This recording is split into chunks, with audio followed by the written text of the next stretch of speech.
Hello friends, welcome to mister bachelor food and travel.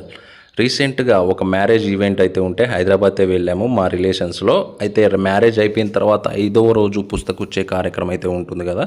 So ఆ కార్యక్రమంలో అయితే మధ్యాహ్నానికి క్యాటరింగ్ భోజనాలు అయితే ఆర్డర్ ఇచ్చారనమాట. చూడండి ఐటమ్స్ అయితే ఎన్ని ఉన్నాయో, చాలా అంటే చాలా ఉన్నాయి. చూపిస్తాను చూడండి ఏమేమి ఐటమ్స్ అయితే ఉన్నాయో. ఫస్ట్ అయితే క్యారెట్, కీరా, లెమను, ఆనియన్ అయితే ఉన్నాయి. దాని తర్వాత మిర్చి బజ్జీ అండి, చాలామందికి ఇది ఫేవరెట్ మిర్చి బజ్జీ భోజనాల్లో. తర్వాత రుమాలి రోటీ అయితే ఉందండి, రుమాలి రోటీ. దాని తర్వాత ఈ రోటీలలోకి కాంబినేషన్గా ఎక్కువగా అయితే పన్నీర్ మసాలా కర్రీ అయితే చేస్తారనమాట. అలాగే ఇక్కడ చూడండి పన్నీర్ మసాలా కర్రీ చాలా అంటే చాలా బాగుంది టెక్స్చర్ చూడగానే. తర్వాత వెజ్ దమ్ బిర్యానీ అండి, వెజ్ దమ్ బిర్యానీ అయితే పెట్టారు. భోజనాలు అయితే వెజ్జేనండి, నాన్ వెజ్ అయితే పెట్టరు కాబట్టి వెజ్ భోజనాలు అయితే ఉన్నాయండి. ఈ వెజ్ దమ్ బిర్యానీలోకి కాంబినేషన్గా రైతా అయితే ఉంది. చూడండి రైతా, ఆ బిర్యానీలోకి ఈ రైతా అయితే కాంబినేషను చాలా అంటే చాలా బాగుంటుంది. తర్వాత ఆంధ్ర మీల్స్లో ఫేవరెట్ ఐటమ్ వచ్చేసి గుత్తి వంకాయ మసాలా కర్రీ అనమాట.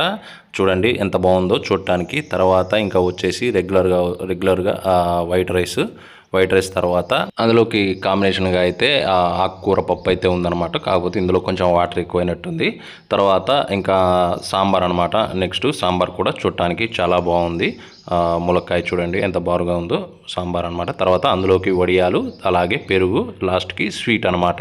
సరే ఇంక ఇవన్నీ టేస్ట్ చూద్దామని చెప్పేసి అన్ని ప్లేట్లు అయితే పెట్టేసుకున్నాను. రుమాలి రోటీలోకి పన్నీర్ కర్రీ చాలా అంటే చాలా బాగుందన్నమాట. మామూలుగా బటర్ నాన్లో కానీ ఇంకా రోటీస్ ఐటెంలోకి అయితే పన్నీర్ కర్రీ అయితే చాలా బాగుంటుంది. ఇంకా ఆ బిర్యానీలోకి ఆ రైతా కాంబినేషన్ కూడా చాలా బాగుంది. అలాగే గుత్తి వంకాయ మసాలా కర్రీ కూడా చాలా అంటే చాలా బాగుందన్నమాట.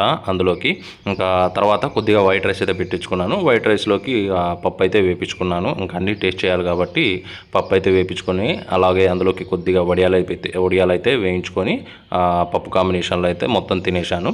తర్వాత ఇంకా కొద్దిగా అయితే వైట్ రైస్ పంపించుకొని ఒక గంట సాంబార్ అయితే వేపించుకున్నాను. అందులోకి ములక్కాయ ముక్కలు, దోసకాయ ముక్కలు అన్నీ వచ్చాయన్నమాట. చాలా బాగుంది టేస్ట్ కూడా, సాంబార్ టేస్ట్. తర్వాత లాస్ట్కి పెరుగు అయితే వేయించుకున్నాను అనమాట. ఇంకా చల్లగా ఉండాలని, ఎండలు బాగా అదిరిపోతున్నాయి కదా. ఇంకా పెరుగు అయితే వేయించుకొని భోజనాలన్నీ కంప్లీట్ చేశాను. ఇంకా లాస్ట్కి నా ఫేవరెట్ ఐటమ్ స్వీట్ అయితే గులాబ్ జామ్ అనమాట. స్వీట్ నా ఫేవరెట్ ఐటమ్, గులాబ్ జామ్ కాదు స్వీట్ ఏదైనా ఓకే. ఇంకా ఒక 4-5 అయితే అలా కడుపులో పడేసాను అనమాట. ఇంకంతే కంప్లీట్. ఈ వీడియో మీకు ఎలా అనిపించిందో ఒక లైక్ చేసి కమెంట్ కూడా చేయండి.